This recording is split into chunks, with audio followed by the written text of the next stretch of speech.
All right, guys, welcome back. Empire State of Sports. I am your host, joined by Topher Pete and Mark Casamigos. Follow him on Instagram. Click where you subscribe, where you get your podcast. Appreciate you guys' support tonight. We are putting a wrap up on Week 9 of the NFL. Trade deadline ended just a few hours ago. The Giants did absolutely nothing, as far as I know, unless I missed something. No trades, no cuts, no roster moves, no shakeup. No idea what the hell is going on with this team. Guys, Topher, Mark, maybe you can explain it to me. We have dead weight on this roster right now in Jalen Hyatt and Evan Neal specifically. I do not understand why they did not cut these guys or get rid of them for anything. Conditional pick, 7th round pick, hell, an 8th round pick. I don't even know what you could have gotten for them, but it's better than to have them sitting here and just taking up a roster spot. Somebody chime in and let me know what I'm missing. The only thing I can say, the two guys you named, who wants them? They were just busts. Like, what were you going to get for them? Like, a conditional pick, a future, an incentive pick, a 7th round pick. Nobody wanted them, probably. I bet you not a single soul. I bet it was crickets. I bet you not a single. Okay. And like, you're not going to get rid of Burns. Like, you're not going to get rid of anybody. No. And I'm just saying, like, seeing what we did, seeing what the crosstown or the in-stadium competitor did in the Jets. Unloaded Sauce Gardner, got 2 first-round picks. Unloaded Quinnen Williams, got a 1st and 2nd round pick. Made a trade with the Eagles. They're stacked. I understand. They broke it down to the studs. We didn't have to do that, but do something. We're 2-7, and I don't know what the future is of this team. All I'm hoping for is just keep Jaxson Dart alive. That's it. That's all I can bang my hat on. And that was what. And before I pass it to you, Mark, that was going to be my second point. I just don't want to see him get hurt like Jaden Daniels did, because that's awful. And the dude's balling too. Like, look at, he's breaking. I mean, like, his first few games, he's in with high rank of people with his touchdowns and his yardage and his percentages and his third down. The kid is a baller, and he's getting beat up, man. He's hurting. He's like hunching over. He's getting hit. Like, the touchdown at the end, no need. He did the same thing. He ran one in, but he didn't get hit. But my point is, we had all these injuries, and maybe they're just going to wait to the offseason and make a move and see what's available. The schedule we have with Detroit coming up and Green Bay and the Patriots. We're not going anywhere. We're going to be 4-13. Mark, I don't know. What you got? So my point is, what you're talking about unloading guys. I agree with Chris. He needs to start every game without getting hurt, which is very 50-50 right now because, like you said, he's taking defenders on late in the game. It's crazy. That's on the coaching, I think. I don't know your guys' take on that. The coach 100%. Has to tell him not to do that. I think the coach has to go, but we'll talk. So here's my question. Here's my question to your first question. How come we still have 3 quarterbacks on this roster? We couldn't get a pick for one of those guys? No one can use Russell Wilson. Yeah. No one can use Jameis Winston? Thank you. Either or. No, I agree. I didn't even think of that, and you're 100,000% correct. Russell Wilson should have been gone. But anybody wanted him? Maybe they did. Maybe they tried.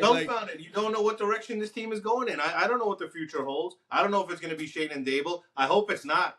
I don't think it's going to be. I hope it's not. That was my next question to you guys. Do you think they're going to survive? I don't know. Unless we go on some crazy, stupid run, which I don't see. There's no reason to even foresee. I love the kid, but there's nothing. There's nothing showing that they're going to do it. Do you think it's a fact they go together, or one might stay? I think they have to go together. Because listen, guys, I agree. I was thinking about it today. Like, you get everybody back healthy. You get a high draft pick. You don't have to worry about hitting on anybody. You take the best available. We don't need a quarterback. You might even be able to move back. You can trade in the offseason. There's so many things we could do. And as many blunders as they had, you don't want them doing it. You can't get rid of Shane without Dable. Exactly. But you can get rid of Dable without Shane. Correct. Well, you're right. That was my question. So Shane has, and listen, I'm not advocating for the guy to keep his job. I think he should go. I think it's been 4 years. But if you want to make the case, you can have the argument by drafting Jaxson Dart, by drafting Abdul Carter. I understand Abdul Carter fell into his lap. You really can't screw up the 3rd pick in the draft. But you can screw up Deontay. You could screw up some other ones. Deontay Banks, some of the free agents. Hyatt was a mistake. Jalen Hyatt. Whether that was his pick, I'm not sure. Evan Neal, was that a Shane pick? Yes. I don't know. I don't remember. Yes. So there are some things that he's done too, which are very questionable. Before you say, Mark, I know you're going to go, and The only boost of confidence I want to give him was it was absolutely awful when he walked in. There was no quarterback available.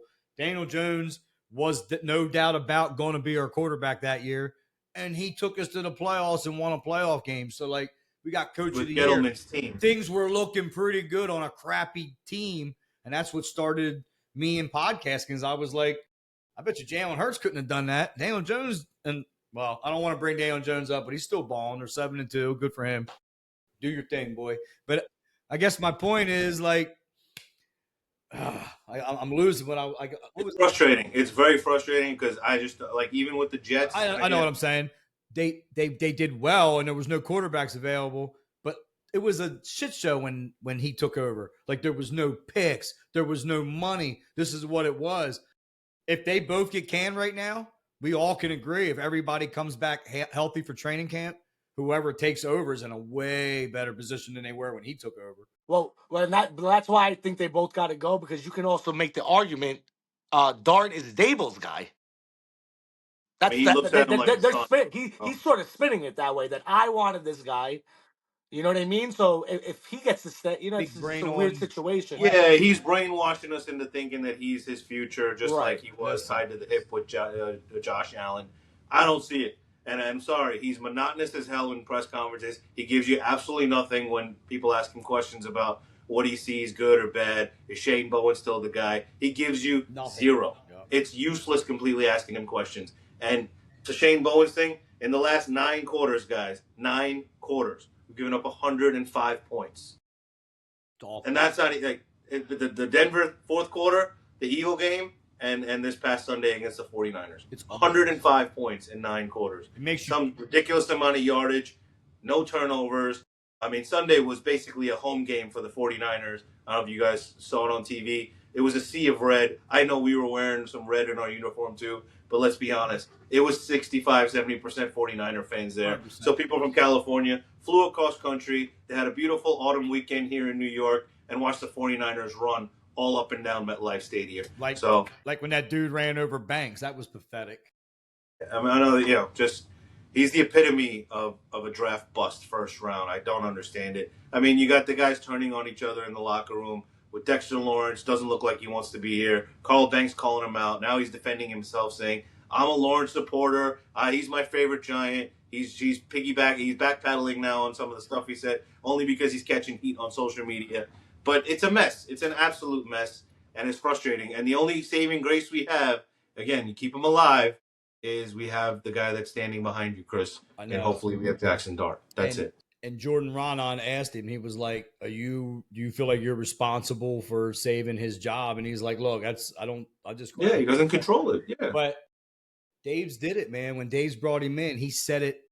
I remember Bobby said it like 15 times or something. He kept saying it was my decision, my decision, my decision. And he did that because we're by far a better team with him. And the kid's definitely the quarterback. So that's what he's riding on. He's riding on, look, I wanted him. And he's playing real well. Nothing against him. He's playing with absolutely bare bones and weapons. I mean, drop balls left and right. Theo Johnson, Darius Slayton, Wandale Robinson. Just unbelievable. He had 3 touchdowns on Sunday. Could have very easily had 250, 260 yards. Instead, he had 190 because of just sheer incompetence by our wide receivers. Mark, what do you got? Yeah, I mean, I totally agree with everything. I think we do need a new change for him, probably. We just need to clean house. But the good news is we're not the Jets. We're not the Browns, in the sense these teams go 30 years without a quarterback. So to your point, we got our guy. I think that's obvious. I hope so. We all know that. But do we have the right coach for him? Probably not. I think, Chris, what you were saying about the rookie, his rookie season, it wasn't a lot of. You got to give him credit, but like, what did he really do? Besides, I understand he won a playoff game. He got him as a wild card. But what happened when we played the Eagles? It looked like varsity versus JV. Right, but besides that season, what has he done? I'll tell you what he's done. He's done 2-7, 2-7, 2-7 ever since that game. 100%. So that's Chris, bottom line. Chris, you're forgetting to mention we didn't have receivers, but we had prime Saquon Barkley.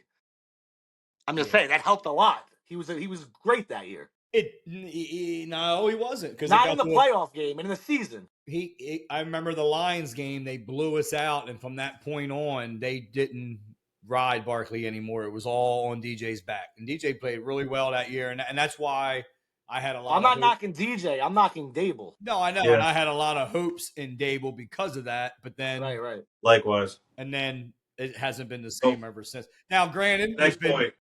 There's been tons of injuries, a lot of dumb stuff, but then he compiles on top of it with dumb decisions and bad decisions in the worst moment. He's done a lot of that too, man. Bad press conferences, just no confidence. I have no confidence in him. He acts like he's Bill Belichick. He acts like he's Bill Belichick, and he's far from that. I stuck up for him for years. I did. I'm done with him. I'm Who do you guys want if he's let go? If it's not Shane, I don't know the GM landscape, who's available. I know there's probably some hot assistants that we don't know.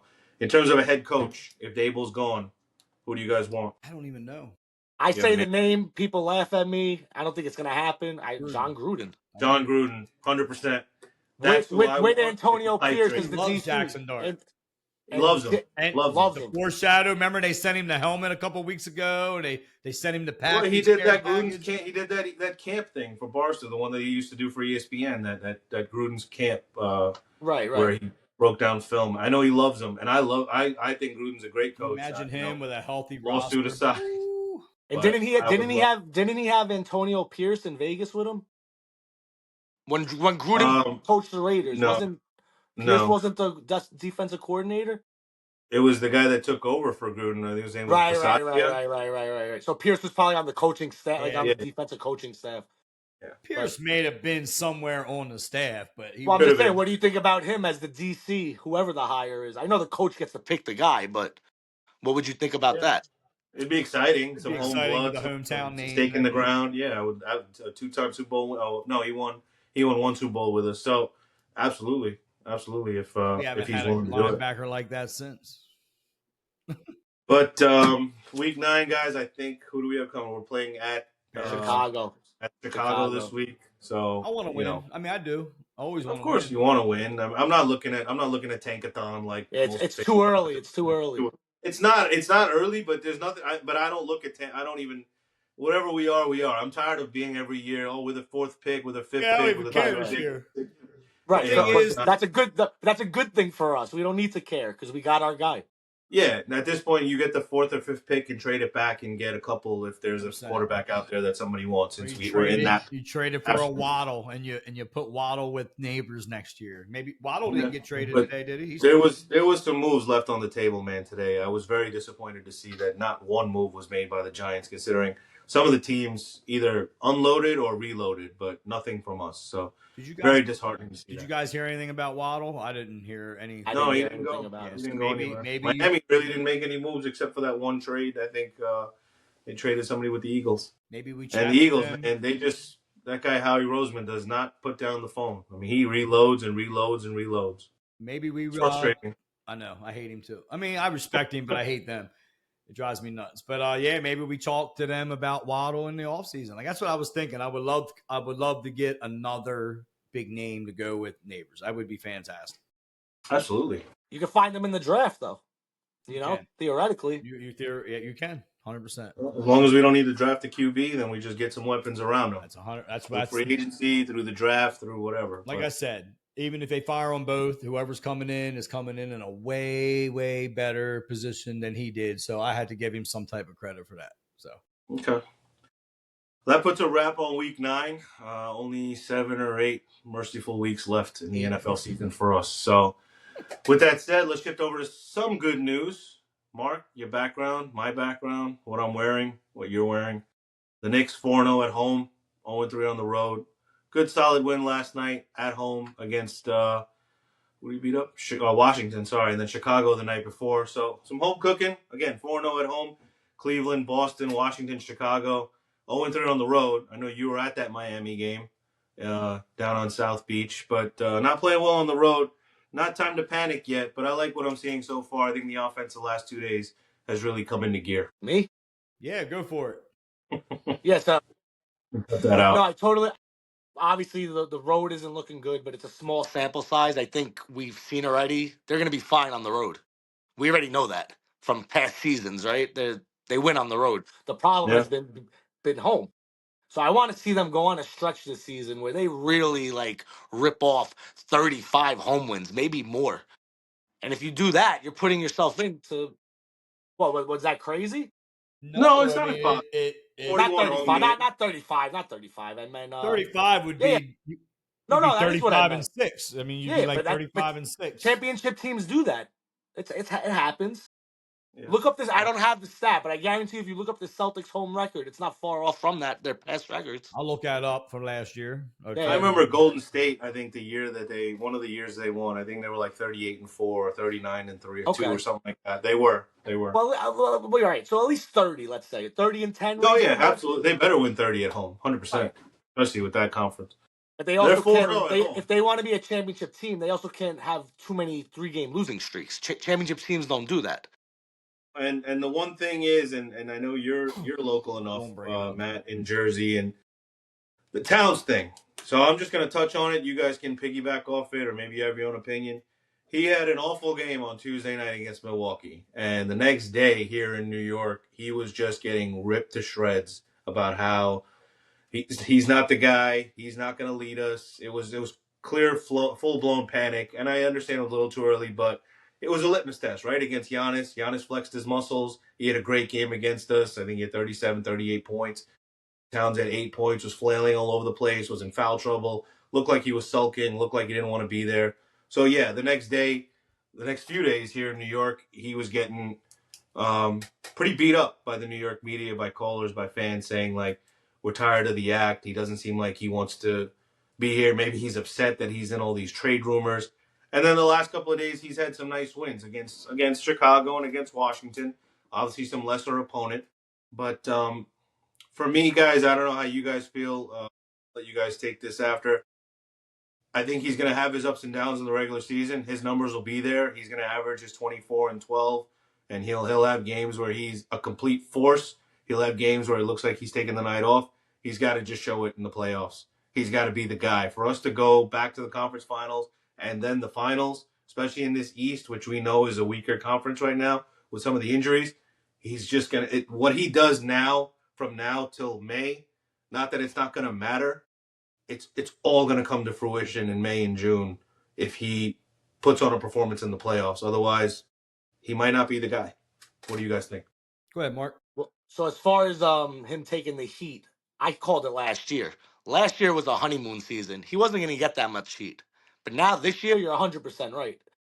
Jalen Brunson is untouchable to us Knicks fans, right? For obvious reasons. So he's going to be the first. To your point, they're going to talk about him on FAN, WFAN. Everyone's going to kill him. I already saw that coming. But with that said, I think with like how he was with Minnesota, we really need Mitchell Robinson or he doesn't work. Or a guy like him. You need another big next to him or it just doesn't work. And same thing happened in Minnesota. That's why they got him, Rudy Gobert. He's just too. You're referring to offense. I'm just referring to defense. Soft. Our defense, our rim protection is horrible when he's on the floor, and it doesn't help when our point guard doesn't play great defense either. So I think pairing with a big man is very important for his success anywhere he goes. But Mitch is only going to play half the season. Well, that's the next problem. So do we move on from Mitch and try to get someone like a Mitch?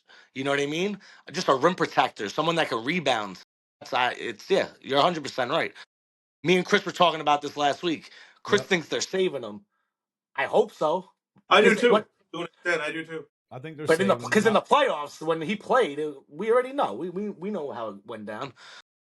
He's playing bad. I mean, he's looking good right now. They're starting him. They've been bringing. I guess they're bringing Hart in for him, or But I guess I don't even really know. I haven't really paid attention to that. But Mitch isn't playing any back-to-backs. He didn't play last That's night. the difference. That was my next sentence, though. When he plays, he starts, but then he's not playing any back-to-backs. Yeah. I think he's going to get that full-blown Embiid treatment now. He's going to play. I'll be surprised if he plays 40 games this year. Personally, I just will. And are you okay? Are you okay with that as a Knicks fan? Do you not care because it's the regular season? Do you think seeding's important? Do you think seeding's important? Yes, I do. Well, then we need him. We need the home court. No, because I think we could still get the home court without him because we did last year. We did. He didn't play for majority of the season. We were the 2 seed of the 3, whatever it was. I think we could still do that. I do think we need that extra game to be at the Garden, whether if it's a game 7, we need that game to be at MSG. So as long as we're in that top 3 or 4, and their teams, we've talked about it. There's some teams that are up and coming this year. Orlando's going to be good. Detroit's going to be good. Cleveland is good. Milwaukee. The Knicks are better than these guys, and they should be without Mitchell Robinson. I mean, that's just Mitchell Robinson should not be the end all be all for us to be either the 1 seed or the 5 seed.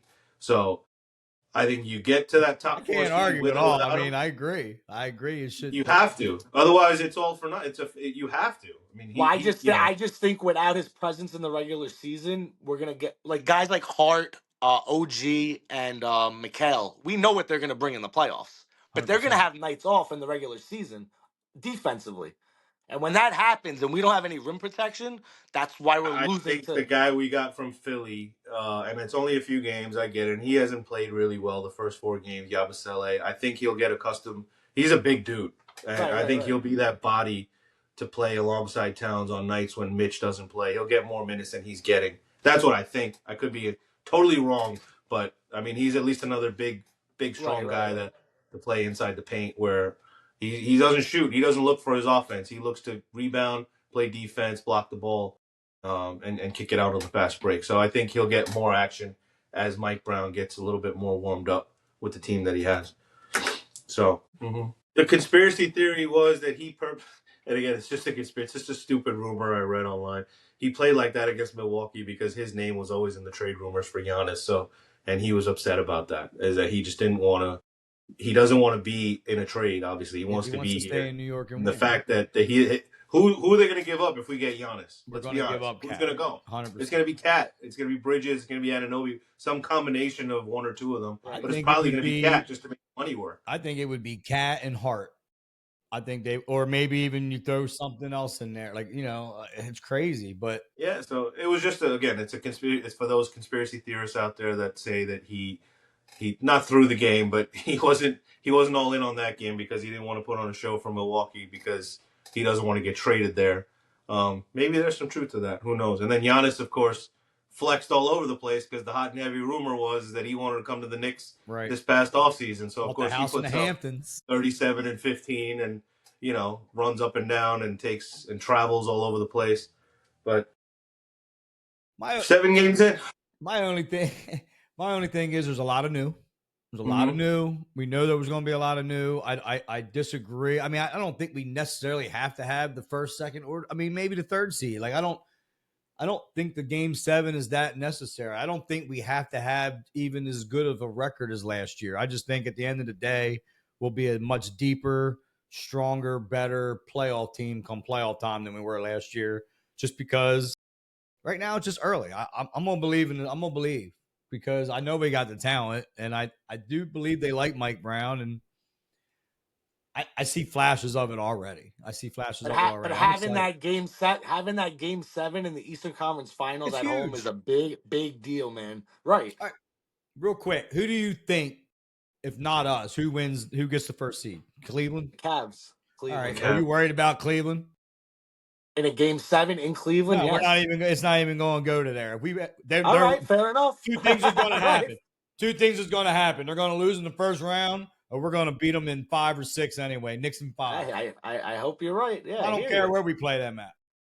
All right. Things I really do love so far. Jordan Clarkson's coming off the bench, giving us 15 every night. Awesome. Love instant offense. Deuce is coming off the bench and putting in a spark too. Josh Hart off the bench, I really love. The fact that he's off the bench. I know he's been very up and down. Had a nice game yesterday. I think he's a little banged up, so I think he'll get back into the flow in a few weeks. In a week or two's time, he'll be back to his regular Josh Hart. Bridges has been great. I said it. I thought he was going to have a monster year. 9 assists the other night. I know he had 20 points. He's putting in some work defensively, so I think he's going to be our true number 3 option behind Brunson and Towns. So. Or 2 Towns don't feel like playing. Right. I mean, there's going to be nights where maybe Mike Brown does that, right? He has that flexibility to do that. Well, that's the other thing. I don't think you're going to see nights like I always rag on teams that rest players, but I have a feeling you're going to see a lot different this year. You'll see Brunson not play at all. You'll see Deuce run the point. He'll start. Brunson will take a night off here and there. That didn't happen last year, but I think you'll see that this year too. How about Landry Shamet getting some starting action for us all I of a like sudden? it. That's what I mean. It's different. They're playing 10, 11, 12 guys, dude. This is different. And I do like and that. everybody's playing. I think it's just you got to get accustomed to it. They got to get accustomed to the system, and I don't know. I'm excited, man. Wish they were on tonight. Old friend Julius Randle and Dante DiVincenzo come back to town tomorrow night. I think, Mark, that's where we all first met about a year ago at the Knicks Timberwolves game. Yeah, I would love to. Set it up. I'll be there. Somebody, Mark, figure it out tomorrow. You're a hustler. You figure it out. I'll be there. I will. Good stuff, guys. That's a wrap on NBA Week 1. 7 games in, 75 left to go. Knicks are 4-3. Philly 5-1 right now at top of that division. Believe. I'm sure some guys in that other chat are flying high right now. It looks like a very promising 1-2 punch of Maxey and Edgecombe. So they're not even doing it with Embiid, which is crazy. He's not even really playing. He's playing 20 minutes a night. Anything else you guys want to take away from the NBA Week 1? Any surprises? Any key things? I mean, some injuries already. Luka's been out. LeBron's out. Obviously, Embiid's on a minutes restriction. We know what's going on in the East with no Halliburton, no Tatum. Morant causing How problems. about we shift it up? How about we end it with this? Did you guys see Melo's son yesterday? He looked good. Man. He looks good. I know the stats, 15 points. I didn't watch it, but I know, he had his debut last night with Syracuse. So pretty good. He did maybe a future Knick. Did you guys see anything about that Melo Phil Jackson on Melo's podcast? Yes, I did see where he called him out. I seen that. I didn't read it yet. I have it in my. Go ahead. Do anybody know what's going on with it? The soap opera. That Phil comes out with a book. He's coming out with a book basically blaming Melo for his tenure here in New York about why it didn't go well. And now Melo on his podcast, I think it's called 7 p.m. in Brooklyn, basically fires back and says, me and you had like 2 or 3 conversations total in the time that you were here. So why are you blaming everything on me? Yeah. You had a problem. You're tweeting from the stands. You want me to play a triangle system, an antiquated system. You're the one that brought in all the wrong pieces. So it was just witty banter from 7 years ago. He said that Melo on Melo's podcast, he was like, he's trying to teach us the triangle defense, but he's sitting up top. Yeah. Then come coach us. And he goes, I bet you he wouldn't because he only coaches good teams. Pretty much taking a shot at him that, you should have taught us the triangle defense. Definitely an interesting listen. But, man, we've come a long way in the 5 years since then. Thank God for Leon Rose and Worldwide Wes. Yes, sir. That's the key. Thank God for KD and Kyrie going to Brooklyn. Imagine they would have came here. That would have set us back a decade. None of this would have happened. I guess you look at it. Remember, we looked at Julius Randle as like, that's who we're getting? Randle? Well, it was supposed to be KD, Kyrie, and we would have won the lottery and got Zion Williamson. Remember what he's doing right now? He's hurt again, by the way. Out 7 to 10 days with a hamstring. So, appreciate you guys jumping on. That puts a wrap on tonight. Hopefully, the Knicks get a couple more wins. 7-game homestand. First time in a long time. I remember they played 7 in a row at home. Home cooking. So, get some home cooking. Huh? I said to you, I love when you say that. Home cooking. Home cooking. Hopefully, we can clean up on some of these teams in the East. And we'll touch on it probably at this time next week. What do you guys think? All right. Appreciate you guys for joining. See you soon. All right, fellas. Have a good night.